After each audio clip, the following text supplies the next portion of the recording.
Hello, everybody. Mark Farzetta with you here at the Farzy Show, presented by Destination Retirement, DestinationRetirement.com, live from the Steven Singer Studios. Hope you guys get to have a very nice day off. And remember, at the same time, the brave men and women who have served this country and sacrificed everything on this Memorial Day. I always think about my family that has served. On Veterans Day, I tell you guys stories about stories that they have told me about their service.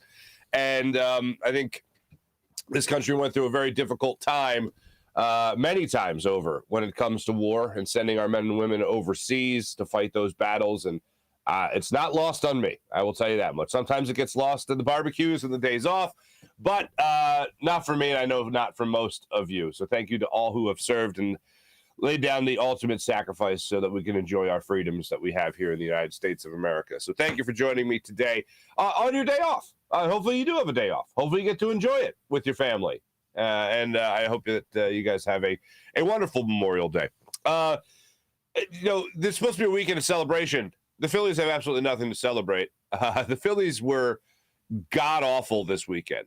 And the only reason I'm doing this show today is to bitch about the Phillies. That's the only reason. It's like, hey, Jim was just in Florida enjoying his life. Producer Jim, PJ, doing a fantastic job every single day. Hey, welcome back, Jim. We're going to bitch about the Phillies. You know why? Because they're god-awful, and they have no idea how to win. Nick Castellanos, it's his first home run in about 10 years yesterday. I don't know what the hell the Mets were thinking. No idea what the Mets were thinking by giving him back-to-back fastballs, especially up in the zone. Nick Castellanos yesterday swings at the first pitch that was a foot outside. It was, if you were to freeze frame it and just put it out there and say, did he swing at this, yes or no? You'd be like, no way he swung at that. That was so outside, what were we even looking at? No, he not only swung at it, he flailed at it, is what he did.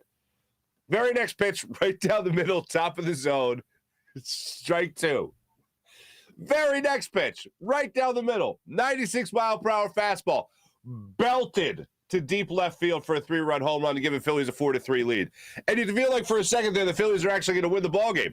Oh, my God. Could they actually they're going to close this out? Corey Knebel comes up as your pitcher there in the 9th inning. And the idea of the Phillies holding the lead. Now, I know technically it's one pitch, but the Phillies, the thought of will the Phillies hold this lead lasted a windup because Corey Knebel threw that ball and it gets belted to right field. And the next thing you know, the game is tied. We're going into extra innings. Knebel's able to get out of it from that point on. Excuse me, still dealing with this cough. And Plummer just absolutely belted that ball off Corey Knebel. First pitch he saw, took it to right field, tied at 4, and then the Mets just handled their business in the 10th inning. Phillies weren't able to do it. Mets were able to do it. Bottom line is the Phillies get swept out of New York. So after salvaging at least a split with the Braves, they go into New York. And now they're going to handle their business against the Mets? No, not the case. They get swept out of New York. Now you got to face the San Francisco Giants and the drama that Gabe Kapler's bringing to town. But bottom line is they're facing another good baseball team. I have heard a number of times over this weekend, the schedule gets a lot easier for the Phillies. The schedule gets a lot easier. The schedule does not get easier for a team that does not know how to win. And the Phillies, bottom line, do not know how to win. Multiple times you're watching them. They're blowing leads left and right. They can't get back into ball games. They finally get back into a ball game. They find a way to give it back. To me, I know it always comes down to the players overall. Let me just get this out of the way because we say it all the time. I know it comes down to if Nick Castellanos doesn't go into the slump, if JT Realmuto doesn't have a slump, if Odubel Herrera is anything better than what he has been in center field in particular. A nice diving catch for you yesterday. But it's like with Odubel Herrera, you're always waiting for him to make that mistake that's going to cost you a game. And you see all these guys that need to produce. Your bullpen especially. Corey Knebel needs to come in and shut that down in the 9th inning, at least salvage one win and avoid the sweep in this series. And they just can't do it. And I know the players have to perform and do their job. But when you constantly see all these different players make all these different mistakes, and it seems to be everybody else's fault every other day. And you hear the clubhouse guys like Nick Castellanos talk about how, yeah, this sucks. To be on this team, it sucks. To go through what we're going through right now, it sucks. Like, nobody in here is here to lose. Everyone here wants to win. Well, the Phillies, to me, seem like a team that's grasping at straws and trying to figure out ways to win. And I don't know any other way to try to jumpstart this team that if you're John Middleton, if you're the Buck Cousins, if you're the front office of the team, if you're Dave Dombrowski, and you want to talk about all these different mistakes this team is making, there's only one way to shake things up, and that's to move on from the manager. And for anybody that's like, it's not Joe Girardi's fault, yes, okay, thank you very much. When is it ever the manager or coach's fault? When is it ever all their fault? Never. If the players play better. In basketball, you hit your shots, the manager looks brilliant, the coach looks brilliant. In baseball, you pitch well, you hit well, great manager. Football, you score more touchdowns, coach is brilliant. Whatever it might be, it's never all the coach's fault. But it is sometimes the only lifeline you have to try to resurrect the team. And this is probably it with Joe Girardi. I've looked at this multiple times when it comes to this Phillies team and this schedule and what they've going on. We went back to the Dodgers series originally on that road trip that they had out there in Seattle and then Los Angeles and doing pretty well on that and thinking maybe this is the road trip they needed. Maybe they need to go out there and get away from Citizens Bank Park, get away from South Philly as a team that is still going to know each other. Maybe they're going to have that chemistry start clicking on the road. Not so much. They get beat up by the Padres at home. They get beat up by the Dodgers at home. They go on the road to only win 2 against the Braves. And then they go to New York and get swept. I would say this is the thinnest ice Joe Girardi has been on in quite some time. And let's not forget, geez, the contract, the option has not been picked up for next year. So you're spending over the luxury tax right now for a manager that's got you, 6 games under 500 at this point? Yeah, it's nothing worth bragging about. The Phillies simply just don't know how to win. I think they have talent on this team. That talent, has yet to be shaken up, has yet to really come to fruition. And I don't know if keeping this manager on board is the right decision, really going past the series that they just played. Not that anyone is looking forward to firing anybody on Memorial Day, but if it was going to happen, it was going to happen after last night's game. I don't know what they're waiting for at this point. Are they holding out hope that Joe Girardi is going to discover a way to try to motivate this team, try to get this team to focus, how to get this team to believe in themselves? Because right now this Phillies team just looks like a team that has a dark cloud over them wherever they go. They feel like a team when you're watching them that they're just waiting for the mistake. You don't get a sense that they're going to go out there, they're going to show up, and they're really going to give it their 110%, and they're going to be laser focused on everything they're doing on the field, and this is how they're going to get on a hot streak or anything like that. Like, they don't inspire that confidence. I think the only way they're able to do that is if they start shaking things up, move on from the manager, and then you see where this team goes from there. But really, the only thing that really people are concerned about right now is the fact, or the most glaring evidence is that Joe Girardi's option has not been picked up. So for me, it is just beyond frustrating to watch what the Phillies have been doing this season. They look like a lost team. And the only way that I think the only way that I think the Phillies can shake this up enough is to fire Joe Girardi and move on. You know what? I see Leonard here in the chat saying they're a mistake waiting to happen. That's kind of what it feels like. And some other things as well. If you watched the Heat last night, Celtics made it into the NBA Finals. The Celtics, that's a team that, by the way, has Ime Udoka, who was a longtime assistant under Brett Brown, or I should say assistant under Brett Brown. He was the highest paid assistant coach in his last year here in Philadelphia. The Sixers decided to let him walk, stuck with Brett, brought in Doc. So that's how that happened. Al Horford, who has played the best basketball he's played probably since he was at the Atlanta Hawks this past year with the Celtics. I should say this playoff run with the Celtics. He's rediscovered something. He was presented the Eastern Conference trophy last night. The old man, Al Horford. That was a great trophy presentation, by the way. Cedric Maxwell, I believe it was. Yeah. I'm going to give this to the old man, Al Horford. Talking to Lisa Salters. Oh, that was some great stuff, too. We'll get to that later. But a lot of people are talking about Jimmy Butler's last shot. Now, credit to the Heat. They were incredible. First in the Eastern Conference, as we know, the number one seed. And they forced the Game 7 with the Celtics. I had the Celtics winning this series in 6. It's not the way it worked out. But a lot of people are talking about what happened with 14 seconds left. And the Celtics, by the way, were up double digits throughout this game.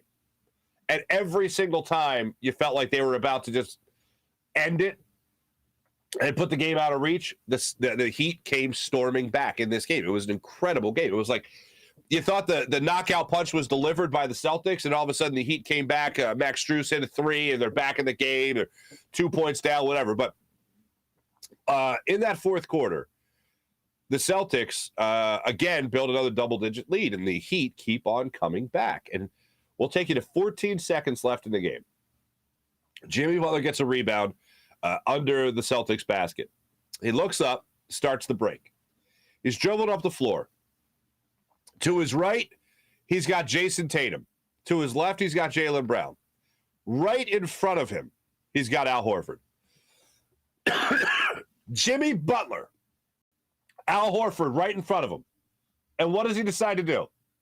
Does he decide to take Al Horford to the rim, possibly get the N1 down 2 in the Eastern Conference Finals Game 7? Nope.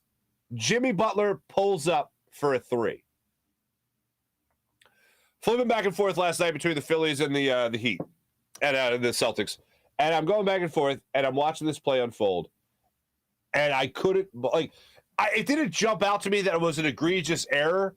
I saw that Horford was the man on him, and I went, ooh, this is a good N1 situation. You could take him or just tie it up with 10 seconds left. I don't know. I don't know what Jimmy Butler was thinking. But for him to take that shot, I would assume some things running through his mind are, if I take the shot, we go up 1, and we have a chance to make a defensive stop, and we win the game.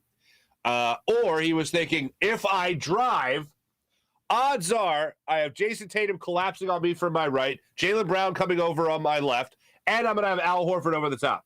I'm not going to leave this to the officials to decide the game. But if he does drive, I think far better things can happen, have a more likelihood of happening than him taking that 3 when he's not exactly the best three-point shooter in the world. One of the things that happens is Jason Tatum probably comes down to play defense on him, sags off of Max Strus, who's a good three-point shooter. Was only 2 of 7 last night, but still overall is a pretty damn good three-point shooter, and he can kick it out to Max Strus for the 3. That would be the better play probably by Jimmy Butler. Also eats up a second or 2 more on the clock to give less opportunity for the Celtics to come back if Strus is able to hit that shot. He opts not to do that. He takes the shot, comes up short, clanks it off the front of the rim. All Celtics after that. After the game, Eric Spoelstra was talking about it, saying that he loved the shot for Jimmy Butler. That's a situation that I chalk up to, well, what the hell else is he going to say? Is he going to say Jimmy Butler made a stupid decision? No, then they're actually going to probably come to blows like they almost did 2 months ago in Miami. So I didn't love the shot from Jimmy Butler. I didn't hate it like a lot of other people hated it. I thought the smarter play for Butler was to drive on Al Horford.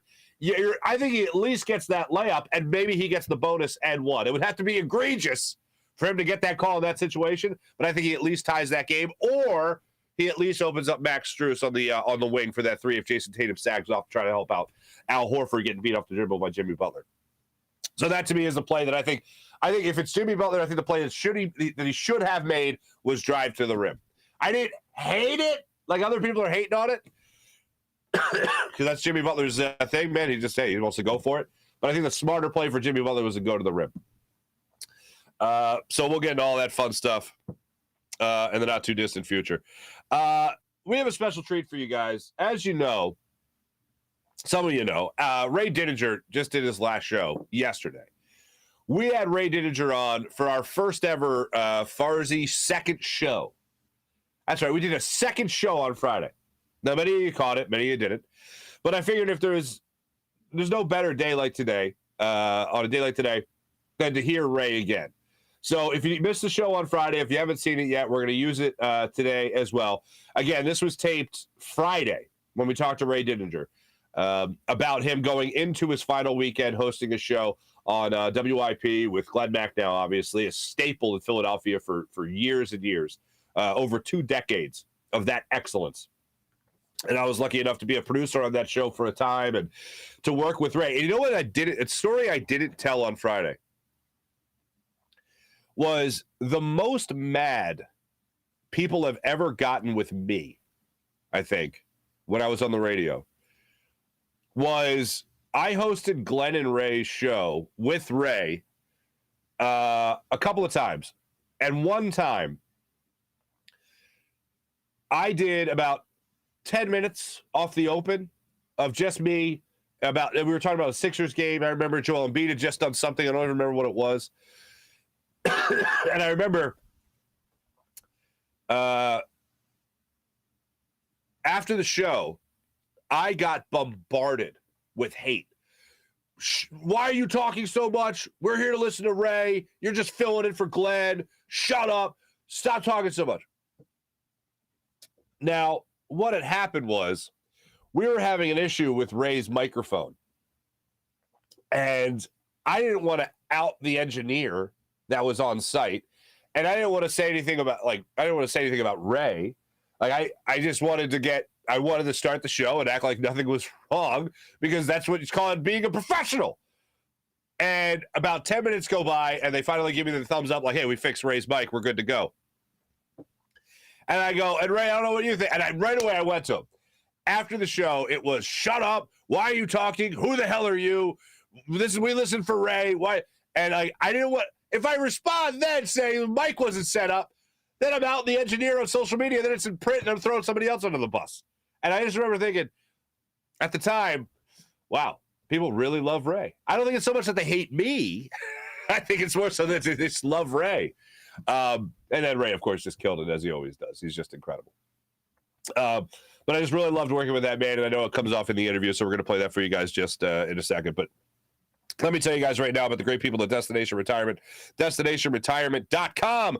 Mike Seibert is a retirement income certified professional at Destination Retirement LLC and a partner of 1847 Financial. And he's an advisor for Eagles, Sixers, and Phillies fans only. And maybe next year, the Flyers. When it comes to long-term savings, why are you giving up the enjoyment of your income now? The answer is to have income streams in retirement. So do what I do. Trust my man, Mike Seibert at Destination Retirement, destinationretirement.com. He'll walk you through the different phases of your financial life. For instance, going up a mountain is like your accumulation years. Going down the mountain is your distribution years. So think of it like climbing a mountain. Those are your 2 phases of your financial life. And we can also talk about college planning and saving for your kids' college education and how that can also help your retirement savings as well. The first step, because with Mike, is he'll show you an efficient way to pay for your kids' college education and still retire on your own terms. Your first step is to avoid starting growth cycles over again by depleting accounts like 529s.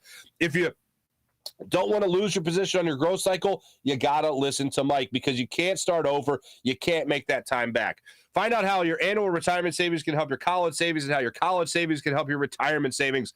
Mike will set up your own portal and retirement analyzer, then use the software to help you navigate through your phases of your financial life. Email Mike at gobirds at 1847financial.com. That's gobirds at 1847financial.com, or you can call his office at 484-275-6035. That's 484-275-6035. As always, go Birds. Let me tell you about Steven Singer of Steven Singer Jewelers, the other corner of 8th and Walnut, right there on Jewelers Row in Philadelphia. Do what I do when it comes to all your big jewelry purchases. Trust my man, Steven Singer of Steven Singer Jewelers. Where there's one place, one price, the perfect price every day. IHateStevenSinger.com. When I say the perfect price, what does that mean? That means Steven doesn't do what other jewelers do and mark things way up just to mark it down a couple of bucks to make it feel like you won something because you negotiated. Oh, no. You won the second you walk in that door. Because a real jewelry expert will show you dazzling diamonds that are absolutely high quality and at the perfect price. The person next to you is paying just what you're paying. It's not based on negotiating. It's not based on haggling. It's based on a beautiful, dazzling diamond at the perfect price every single day. One place, one price, the perfect price. IHateStevenSinger.com. Without further ado, let's jump on the Rothman Orthopedics guest line. Here is a replay from Friday's second show. the great Ray Didinger heading into his final show at WIP.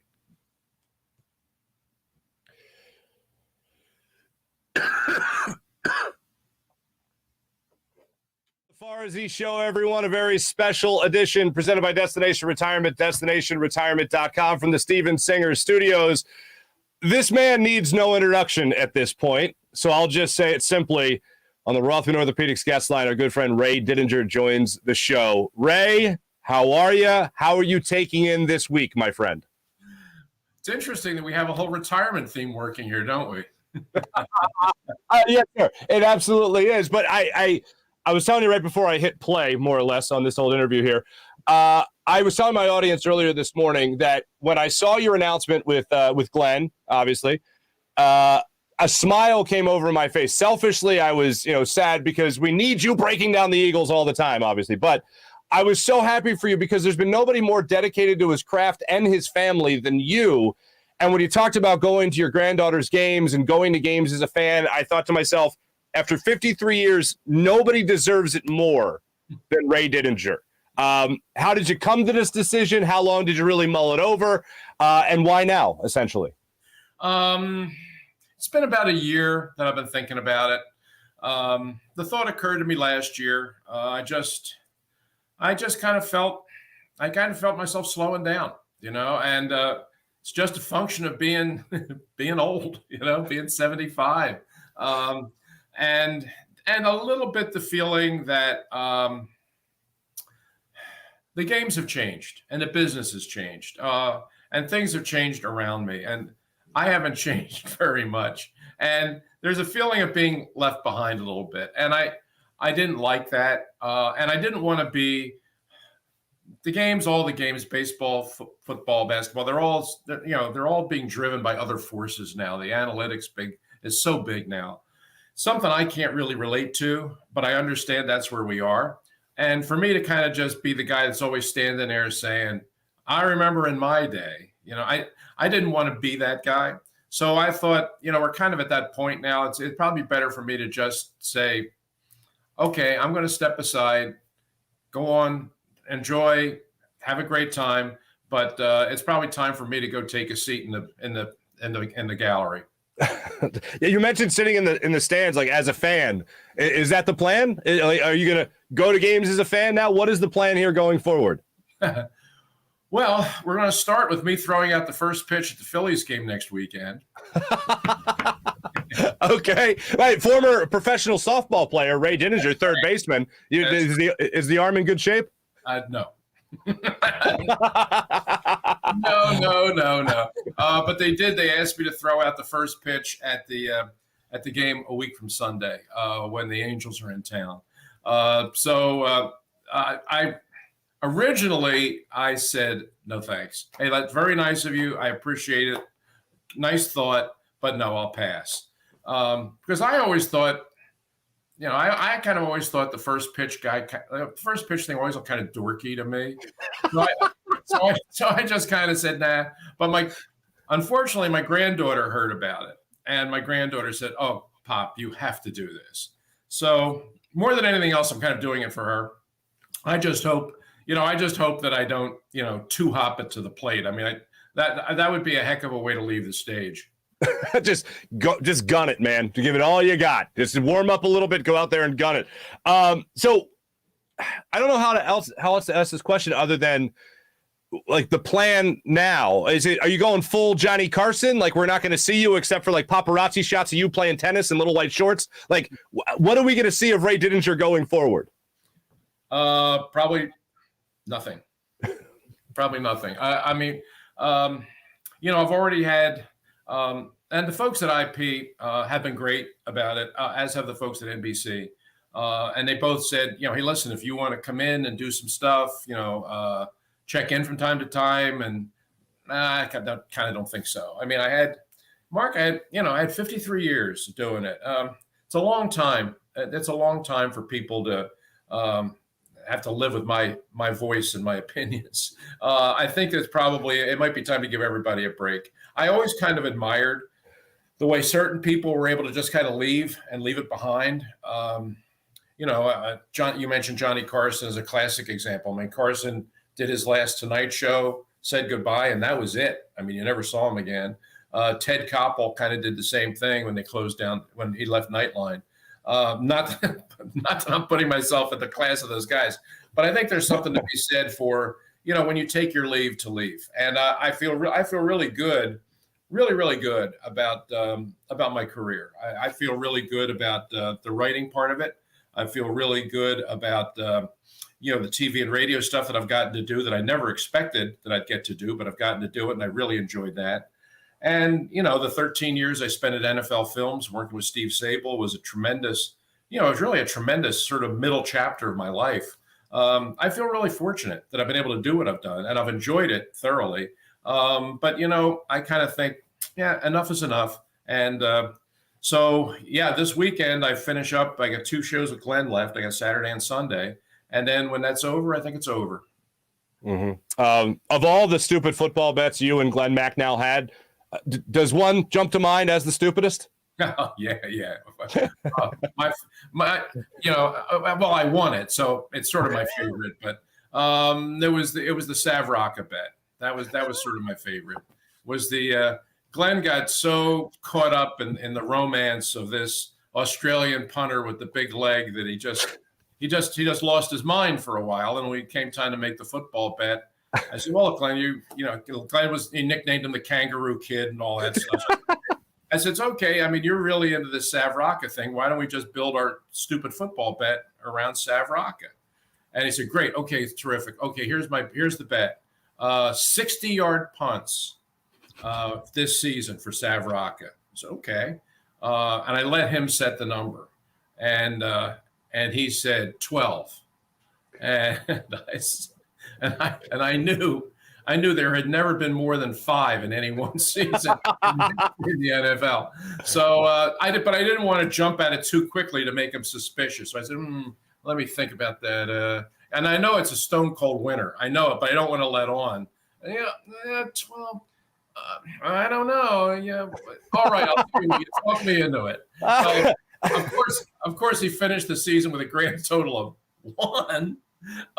So that was the one. And just I think my favorite moment of that bet was one day at the lake. Sav really got into one and really nailed it.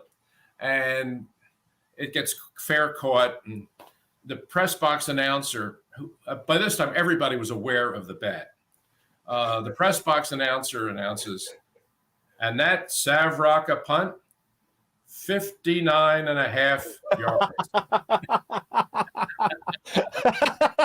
And Glenn turned around and said, you have to give me that one. You have to give me that one. I said, 59.5 is not 60. That's the under. That's the under. Yep. Ray Didinger, you sly dog, you sly dog. When it comes to thinking back to the 1960 championship and then the Super Bowl, in those years in between, those many years in between, is there a play? Is there a player? Is there a coach? Is there a moment that really sticks out to you as the most special moment between those two when it comes to those teams between the championships? Miracle at the Meadowlands, the original Miracle at the Meadowlands. That would be it. 78 up at the Meadowlands. The game essentially over. Giants just running out the clock, and Pizarczyk, fumbles the handoff to Larry Zonka, takes one hop into the hands of Herman Edwards, who runs literally right into my arms. I mean, I was standing behind the end zone because, all the sports writers, with 2 minutes to go, we leave the press box and come down to the field. So we were on the field watching the Giants run out the game. And then all of a sudden, I mean, this miracle happens. And the way it happened, I just happened to be standing behind the end zone, and Herm Edwards literally ran right towards me. And the 2 things I remember about it were, number one, the look on Herm Edwards' face. I mean, his eyes were like that big. He couldn't believe what had happened. And the other thing was just how quiet the Meadowlands got. I mean, it was as if you had hit a mute button. It got so quiet in that building that, and I'm not kidding when I say this, it got so quiet I could hear Herm Edwards' feet as he ran towards me. It was that quiet in the building. And so, yeah, and that was, it was just a crazy 2 million to 1 shot play anyway. But the other part was it really was kind of a turning point for the whole Vermeil program in Philadelphia. I mean, they were trying to build something, trying to turn the team around. They hadn't won in more than a decade.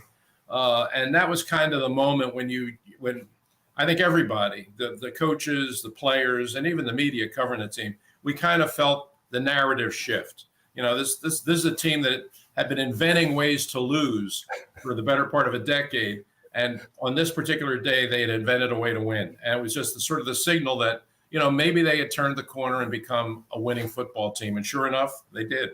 Mm-hmm. Go back 53 years now. Let's go back 53 years. You're starting your career. Was there ever anything else you were considering doing other than becoming a sports writer? Were you ever thinking about taking over your grandfather's bar? Were you what else was on the docket for Ray Didinger if not writing? If I hadn't become a writer, I probably would have been a teacher. I mean, I thought a little bit about law when I was in college. I thought a little bit about law, but it just seemed too dry for me. I just didn't think anything about it I didn't find it all that engaging. To me, it seemed like a lot of paper shuffling. So I said, no, the writing thing is definitely what I want to do. It's the one thing I kind of felt like I could do. It was the one thing in my life that I really felt confident in. But, the jobs aren't that common. It's not that easy to get your foot in the door. And so what I was thinking is, okay, this is what I want to do. But if it doesn't work out for me, what'll I do? And I really think, I honestly think I could have been happy teaching and maybe being a coach. Going to a school somewhere, teaching English and maybe coaching a sport or two. I think I would have enjoyed that. I think I would have enjoyed the kids. I think I would have enjoyed the teaching experience. My best friend, the guy that I grew up with, he became a teacher. And he was a teacher for 35 years. And he and I were very similar. And he found teaching was his niche and he loved it and he was good at it. And I think I could have enjoyed it too. But when you get past it, that I really think I was meant to be a writer. And I'm just thankful. I'm just thankful that I got the opportunity. Mm-hmm. As we all are, actually, right? We all are that you got that opportunity and done so well with it. How are you handling all the accolades? How are you handling all the love? You're a very modest man. I know I can speak to that as a witness to that for many years. How are you handling all the adulation? Not well. Not well. It's been. I tell you, it has been great. It has been great. I mean, the people have been tremendous. Since I announced earlier this month that I was retiring at the end of the month, Mark, I didn't think it was going to be a big deal. I really didn't. See, that is so you. Of course, it's a big deal. No, I mean, I really didn't. I mean, my wife said it would, and she was saying, there's going to be a lot going on about this now. And I said, no, there's not. I'll probably get a couple phone calls, maybe a card or two. But it's not going to be a big deal. Not going to be a big story. But it's kind of turned out to be, and it surprises me. But everything that everybody has said, all the cards and the letters that have come in, have been so wonderful and so gratifying that it's really made me feel good. And and it's just kind of reinforced my own feeling about what it meant to have this job, to have this platform in my hometown. I mean, not only did I get to do this job for 53 years, which is in and of itself a blessing, but to be able to do it 53 years in Philadelphia, where I was born, raised, family, friends, everybody here. If I had done this somewhere else in another city, it would have been great. I mean, it would have still been a terrific job and I would have felt blessed to have it.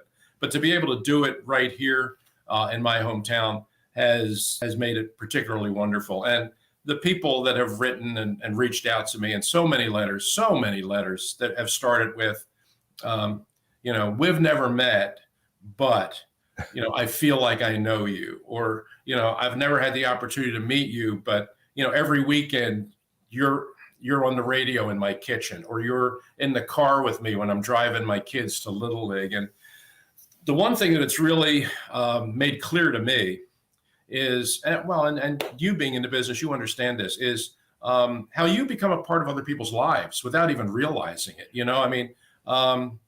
People have sent me the most wonderful stories about how, they would, my father was a big Phillies fan, and he's a big sports fan. And, and he and I used to sit on Saturday mornings and would have our coffee and listen to you and Glenn. And you realize that you become a part of these people's lives. And even though you've never met them and you never see them, they're out there, and you're touching them in ways that are important and meaningful and lasting. And those are the cards and letters that have been really, really great to me. The personal stories of people saying, I'm really going to miss you.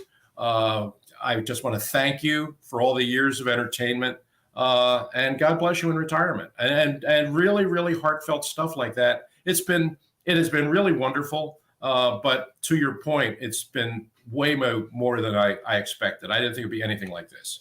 What happens to all the legal pads? What do you do with those? You still keep them, or you sell them at auction? What are you going to do with those? Well, I wouldn't go running out and buying any Staples stock right now. But I've been asked that question a lot about the yellow legal tablets. Yeah. And, and they're never far away. I know this for a fact. I know this. There you go. Yeah. There you go. Just like Ray. There you go. I know this for a fact that, I'll be watching the Eagles this year, for sure. But I will still have the yellow legal tablet next to me. And I'm still going to chart every play. I'm going to write down, 1st and 10, Eagles 38, Sanders +6, whatever. I'm going to chart every game, because at this point, after all this time, it's the only way I know how to watch football. I mean, at this point, after all this time, I can't watch a game without logging it. It's the same thing now. I mean, when I go to Phillies games, I'm one of the few people that still keeps score. I'm one of the few people in the stands that to watch the game, I have to keep score. I mean, I've been doing it since I was a little kid. And to me, it feels like I'm not really watching the game if I'm not keeping score. And I know it'll be the same thing watching the Eagles this year. I'm still going to have the yellow legal tablet out, and I'm still going to be charting every play.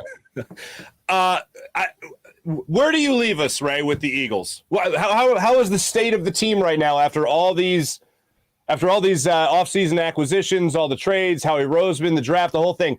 What state do you leave us in when it comes to the Eagles and how good a team this is? I think they're pretty good.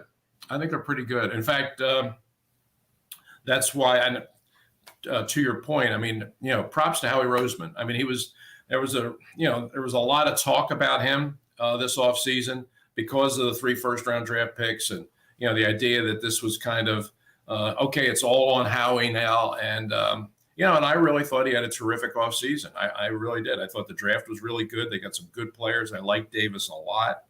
Nakobe Dean, getting him in the 3rd round was an absolute steal. I think he's going to be a terrific player. And I think he's going to be a player that the fans in this city are going to love. I mean, he is smart. He is tough. And he's the one thing that this team hasn't had probably since Jeremiah Trotter, which is a playmaking linebacker. And he was that in college, and I think he'll be that in the NFL. And the trade for A.J. Brown, I mean, gives them another really good receiver. I mean, they're pretty good. I really do think they're pretty good. I think their schedule is very favorable. We know the NFC East is still kind of the NFC East. It's there to be won. Again, Nick Sirianni coming into his 2nd year, smarter, wiser, more established as a coach, more confident in himself. But the ultimate X factor is the quarterback. You gotta I think now you've kind of put the pieces in place where you can, with a year of a starting thing under his belt now, I think now we'll get a better sense of what Jalen Hurts really can be, and see how much more he can improve. Because clearly he has to improve. There's no question. If this is as good as he's going to be, then you probably need to look further. But I think with the people around him and the coaching staff being a year on the job, and him having the benefit of that experience, and now knowing for sure that he's the guy, I expect him to play better this year. And if he does, then I think this team is very likely to win the division and then get to the postseason. I think it's going to be a good year, Mark. I expect them to be a double-digit win team and win the East and then get to the playoffs and then go from there. No, I think it's going to be a fun year. I certainly hope so. Two quick ones for you, Ray. You are known so well for not only being a great football mind, but one of the nicest humans you could ever come across in the history of the planet. I've never asked you this. What is Ray Didinger's pet peeve? What is something? Is it like somebody not putting a trash can liner back in the trash can? Somebody like what is Ray Didinger's pet peeve? What really gets your goat?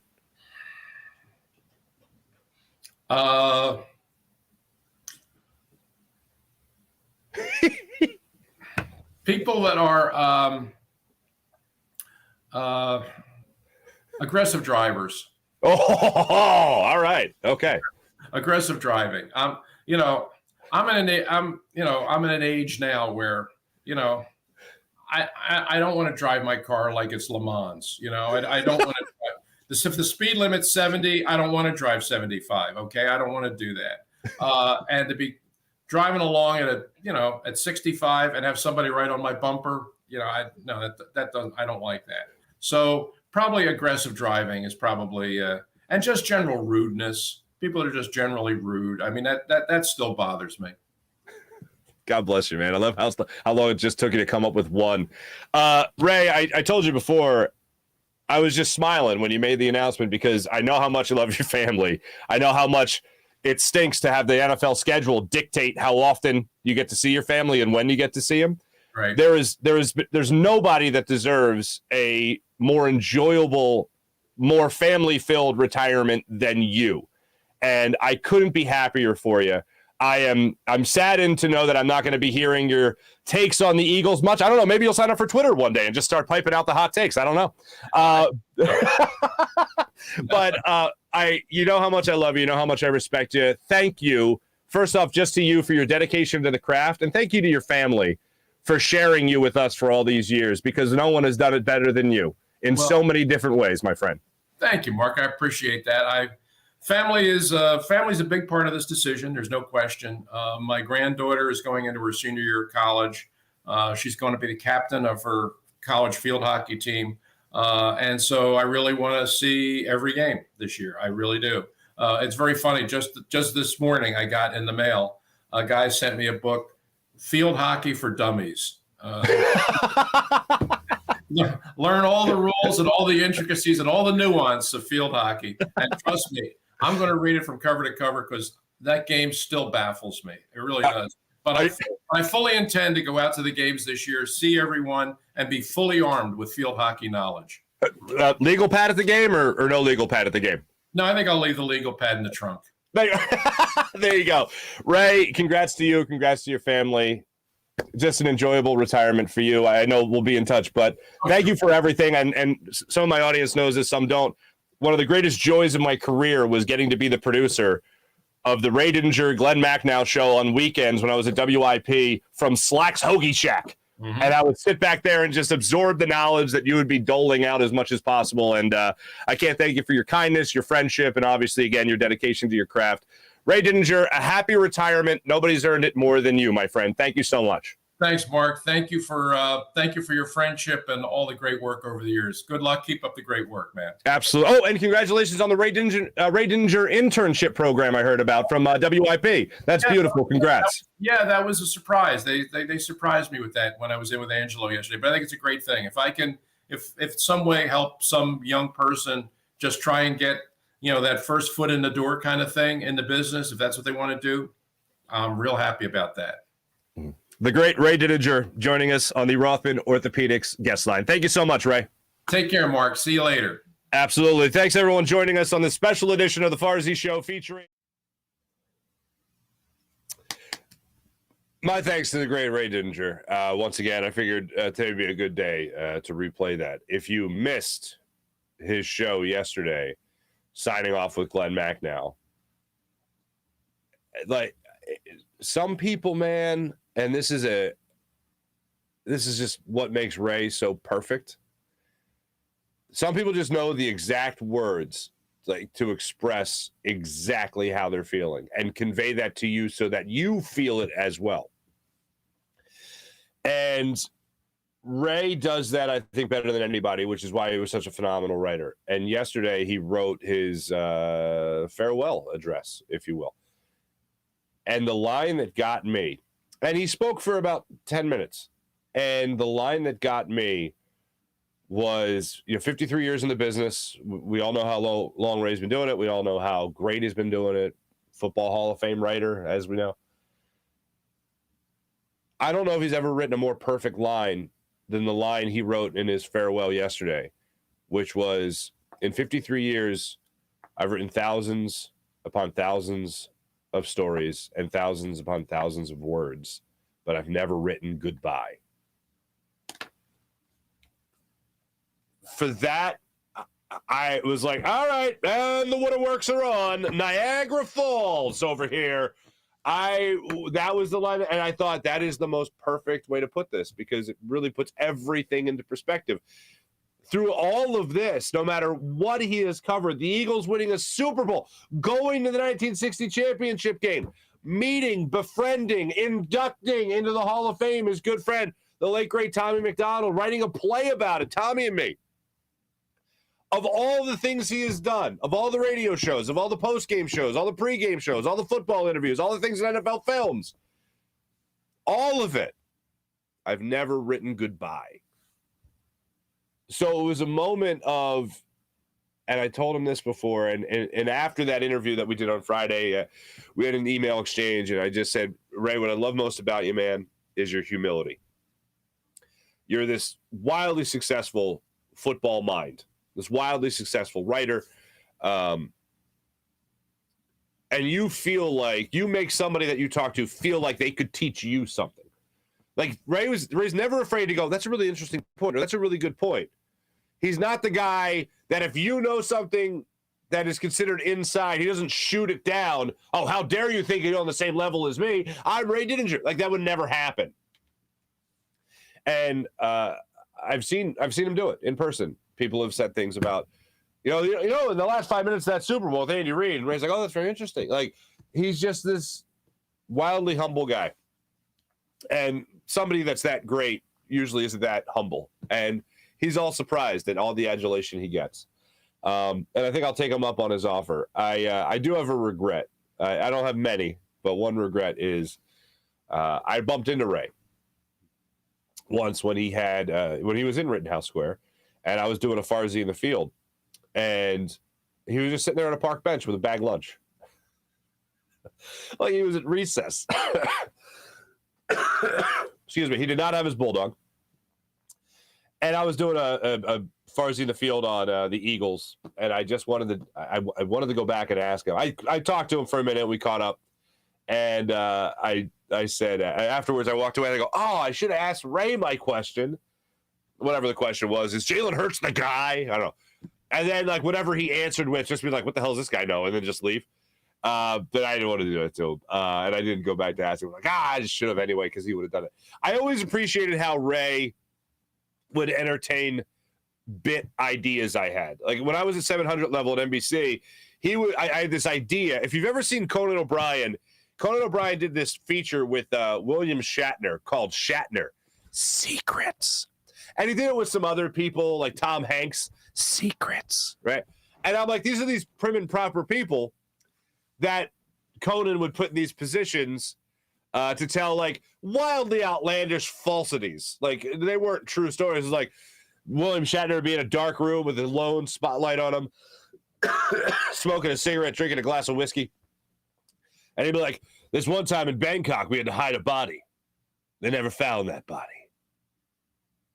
Long pause. Shatner, Secrets. And I wanted to do that with Ray, and Ray went along with it in a much different tone. But that's how the Didinger Files were born, which was a bit we ran for a while about his stories, like turning down Christy Brinkley for a date when she asked him to lunch in the 80s, early 80s, 1980, I believe it was, 1979. A whole bunch of stuff like that. Playing professional third base for Philadelphia's softball team. As a writer. He was a writer and playing third base for a pro softball team. Just the man's had an incredible, incredible life. And I wish him nothing but the best. And as I said many times over there during that interview, nobody deserves a happier, more family-filled, love-filled retirement, more relaxing retirement than the great Ray Didinger. And I appreciate him taking time out of his day to come on the show with me on Friday. And I'm glad we could re-air it for you today on this 5 Memorial Day. The people that join us on the show join us on the Rothman Orthopedics guest line. Let me tell you about Rothman Orthopedics. When you have an orthopedic issue, you need a physician who eats, sleeps, and breathes orthopedics. You need an exceptionally specialized Rothman Orthopedics physician. They not only specialize in orthopedics, but each of their physicians only focuses in on one area of the body, which means you can have the confidence to get past the pain and be what you were.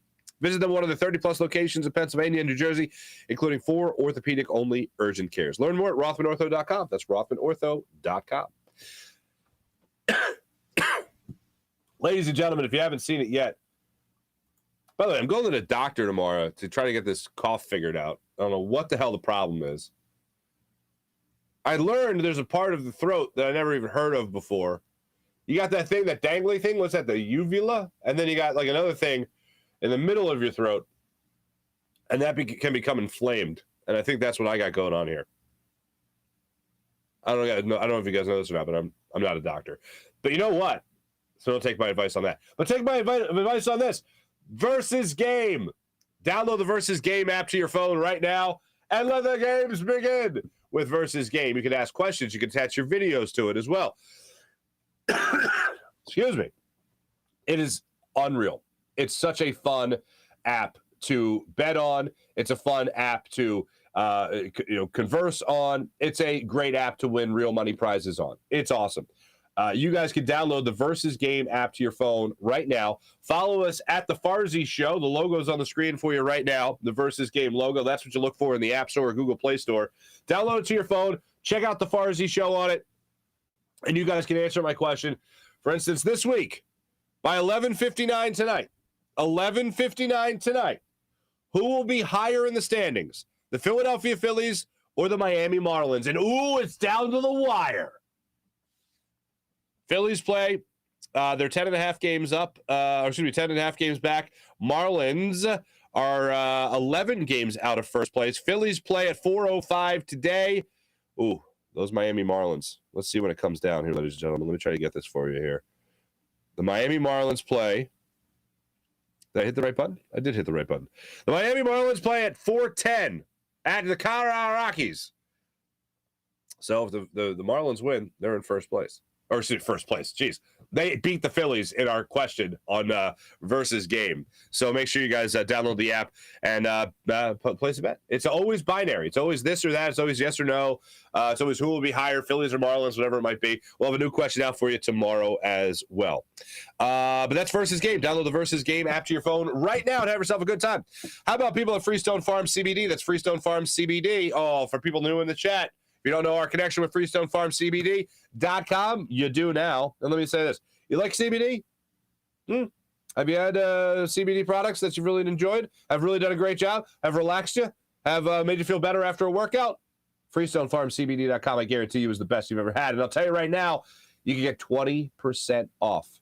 That's right, 20% off your CBD at FreestoneFarmCBD.com when you use promo code Farzy. Use promo code Farzy for 20% off your CBD at FreestoneFarmCBD.com. Their menu is something you'll absolutely have to check out, and I guarantee you'll love it with strains like their insane tropical tasting Bayox that clocks into the chart-topping 24.1%, and Super CBD, which is half Hindu Kush and 21%. The genetics of these guys, they're absolutely incredible. There's absolutely nothing synthetic from farm to jar, and after harvest, they carefully preserve all plant compounds with a perfect 3-month cure, and they grow all their premium hemp flower in the Garden State itself. So you're not just getting good tomatoes over there. You know what I'm saying? Jersey? You got the premium hemp flower in the Garden State. So do what I do. Ladies and gentlemen, Freestone Farm CBD.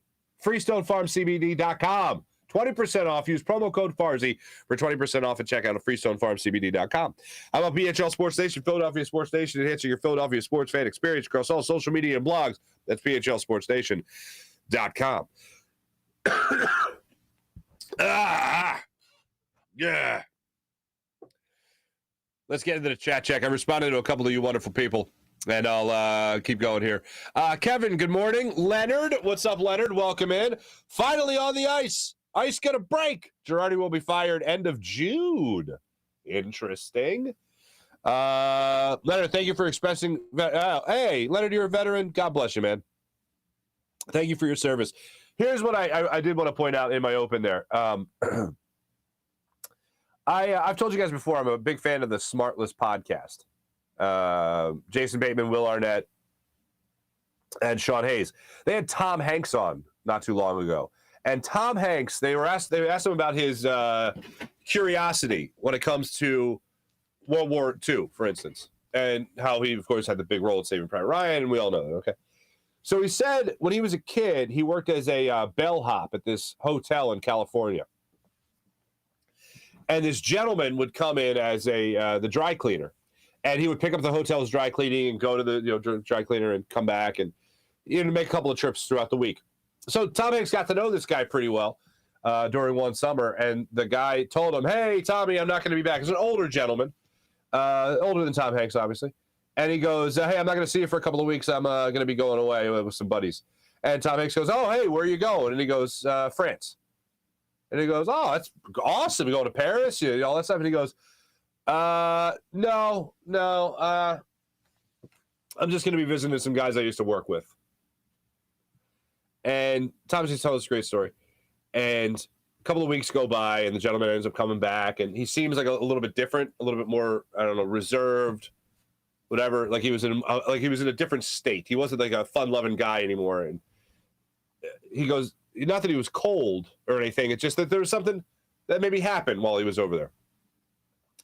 And, Tom Hanks digs a little bit, just says, hey, man, what's going on? Everything all right? You see a little difference since you're back from vacation. And he explains to Tom Hanks, like a young 16, 17-year-old Tom Hanks, this older gentleman who was a World War II veteran, that the reason he was going to France was to go to Normandy and visit his friends that did not come back. And, like, stories like that, and if you've talked to any veteran, they know people, and I know I know people. I used to babysit for a kid, now a full-grown man, who went over to Afghanistan for a number of tours. And I remember when he came back, he had tattoos on his arm. And he put it together. The tattoos were significant of people that he lost, people that he fought with. And those are the people that I think about today. I think about the people that awful phrase, that awful sentence, who didn't come back. Whenever that ends a sentence, that's always a state of reverence for me in my family, and I know most people's family as well, as it should be. Anyway, so let's fire Joe Girardi, right? But Leonard, thank you for your service. I appreciate it. Kevin, appreciate you. Girardi replaces Nick with Quinn. Hey, Mickey Moniak, when are you coming back? That's what I'm thinking. That's what I've been thinking this entire time. When is Mickey Moniak making his return? Leonard, too many players in a slump. They have no life on the team. Need to move on with a new manager. Replace him. Dusty Wathan as manager. I've been banging the drum for Dusty Wathan for a long time. My only thing with Dusty Wathan is I think he would be the guy to be hired if Joe Girardi gets fired. I think he would be the interim manager. At this point, there was a point with like the Scott Kingery Phillies. Oh, God, if I could even term them as that. I mean, Aaron Nola's still here. I'm just trying to think of guys that Dusty Wathan had some connection to in the minors. And really the only one of significance is Rhys Hoskins. Like Schwarber, Castellanos, Stott was at the major league level, obviously, before, after Wathan. So it's like, who does Wathan still have that connection with? But I think he would be the guy that the Phillies turn to in order to try to shake things up a little bit. But he hasn't been great at third base either. Let's just say that. Pat, what's up, Pat from Ambler? Good to see you, my friend. Wait, Leonard, you had tickets to go see the Phillies June 23rd in San Diego? I don't want to see them play? Wait, please tell me you're still going to San Diego, though. San Diego is one of the jewels of America. I love San Diego. Oh, man, you got to go. Don't get married. That's your handle? Don't get married. Don't get married, said Farzy. You need to drop your podcast on Amazon Alexa for us West Coast guys. Oh, okay. I'll look into that. Or, you can just hit us up on YouTube, Twitter. I'm on Twitter, too. Or do the Twitter. I don't know. But I get it. It's a lot easier. We could just say, that A name, and she just starts playing the hits. Philly will miss Ray. Absolutely. Leonard, I agree. Alpha, am I saying your name right? Alpha Anon? 93. The Phillies debacle ought to set them up nicely for a managerial firing and a fascinating offseason. Expect the Phillies to make a significant splash in the arms department during the offseason. Yeah, I hope so. Fuji, what's going on? The Godfather, R. Diddy, absolutely. Ray Fitzgerald. Phillies fire sale might as well rebuild the minors and get prospects. Everybody's available. Biggest disappointment in Philadelphia sports history. Oof. That's saying something. We've had our share of disappointments. The 2011 team certainly jumps to mind with the Philadelphia Eagles. The Flyers disappoint me a bunch. I mean, really, this entire Sixers run has been a huge disappointment. Post-process, I mean, coming short of winning a championship, it was going to be because you sacrificed 4 years of your basketball fandom. Oh, you got Joel Embiid. Joel Embiid's worth a tank. Joel Embiid's not worth an entire process of losing. I don't know anyone. Michael Jordan would be the one that would be worth an entire process. LeBron James, Will Chamberlain, those guys would be worth entire processes of losing. And hopefully, Joel Embiid still some time. Show us he's worth an entire process of losing. Fuji, you're very kind. Ray is the best. I absolutely agree with that. Leonard, my pleasure to show Ray again. Absolutely. Tavita, don't get mad at me for saying this. Oh, I love sentences that start with that. Tavita, don't get mad at me for saying this, but at this point, I wouldn't be mad if the Eagles let us down like the Phillies and Sixers. When it comes to Phillies sports, nothing surprises me anymore. Tavita, on point. I 1,000% agree with that, and hopefully it doesn't happen. This is a good argument. Ray Fitzgerald, it's 50-50. Half Girardi's fault, half the player's fault. Tavita, no, it's Girardi's fault. It's all Girardi's fault. Terrible coaching. If not all on him, then mostly. All right. Yeah.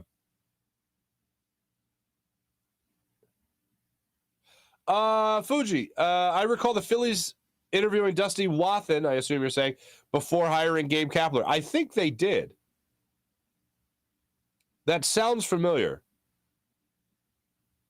And yeah, I think he was the number one guy that they would replace him with. I think he's number one in the Phillies' minds to replace Girardi with, and I wouldn't be shocked if that happens in the not-too-distant future. Phillies are in action tonight, like I said, against the Giants. Gabe Kapler made some head. Oh, that was our chat check, ladies and gentlemen. Now we got our morning rush brought to you by Sky Motorcars, SkyMotorcars.com. Gabe Kapler made headlines over the weekend by saying he wasn't going to come out until America improves. Wasn't going to come out for the national anthem. I didn't see as much outrage as we have seen in the past over this happening, but there is still outrage nonetheless. I have made my point very clear on this. When it comes to the national anthem, if it's me, it would be really hard for me to see any situation, because I don't really think there is one, where I wouldn't come out for the national anthem, or I wouldn't have my hand over my heart for the national anthem, because that time is time I look at to honor America, honor the people that served America, honor our veterans, and especially on a day like today, honor our fallen veterans. That's what I do when I hear the national anthem. And I love that it's played at the stadiums. I love that it's played before every game. I love that it's played before big events. I love that. Like, hey, everyone, here's a moment where we can appreciate the people that have fought to give us freedoms. Colin Kaepernick takes a knee. I lose my mind, along with the vast majority of America. How dare he? What is he doing? America still has so many great things about it. And this is time to thank the people that give us the freedom. And then I listened to Colin Kaepernick. I was like, you know what? Let me at least try to be somewhat open-minded here. This is something that I would never do. Why is he doing it? And there's a lot of things that he says that I don't agree with. There's a lot of things that he says that I go, that's okay. As Americans, we should take some time to think about that.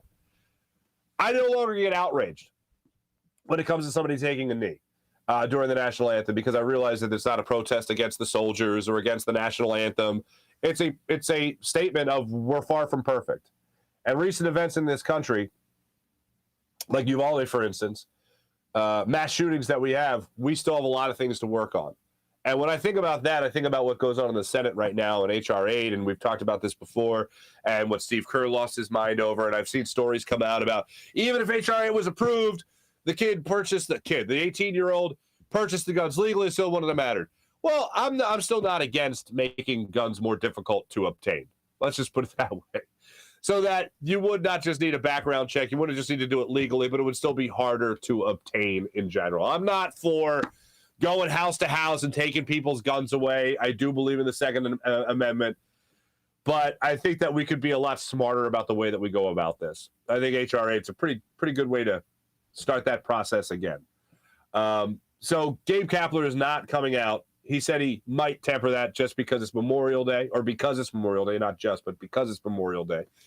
But I'm no longer at the point where I think it's the greatest fault of this country or a slap in the face when people do it. Because I think people make it clear now as to why they're doing it. I wish they didn't. I could never see a situation where I would do it. But one of the things that I have come to realize as I've gotten older is that I think the fastest way to sound un-American is to tell somebody else how to be American. No, this is how you're American. It's like, well, we're a country of a lot of different people. So diversity comes with the territory. I just find it interesting that when it comes to this specific law that's sitting there waiting to be passed, that 90% of us want it. And you could read a bunch of stuff. 90% of us want it. Then why don't we have it? That's the unfortunate thing. We have great freedoms in this country. The people that we honor today, Memorial Day, gave us those freedoms. They helped us keep those freedoms. And right now, the American people have said they want something. It's time they get it. And I think most of us are on the same page when it comes to that. Phillies are back at today, like I said, at 4:05 start time, as they welcome Gabe Kapler. Oh, boy, oh, boy. I think everyone's presenting beautifully in Philadelphia. I had a great time here. Everyone was really great. I brought my curveball machine just for kicks. Just kidding. No, I didn't. Anyway, so the Phillies and Giants will get underway today. Giants 4 games over 500. They're 7.5 games behind the Dodgers in the NL West. So that's what they got going on today as I continue to choke over here. Logan Webb gets to start. Kyle Gibson will start for the Phillies. So that's what you got. Thanks for watching. Thanks for listening. I hope you guys get to enjoy your day off, and also tip your cap, of course, to those that have sacrificed the ultimate sacrifice for us to enjoy our freedoms here in this country. Thanks for watching. This is the Farzy Show presented by Destination Retirement, destinationretirement.com from the Steven Sager Studios. Have a great rest of your day, everybody. PJ was back. Jim Hyden did a wonderful job on the show today. This is a Buzz Sports Entertainment production. I'm Mark Farzetta. Have a great rest of your day, everybody. Take it easy.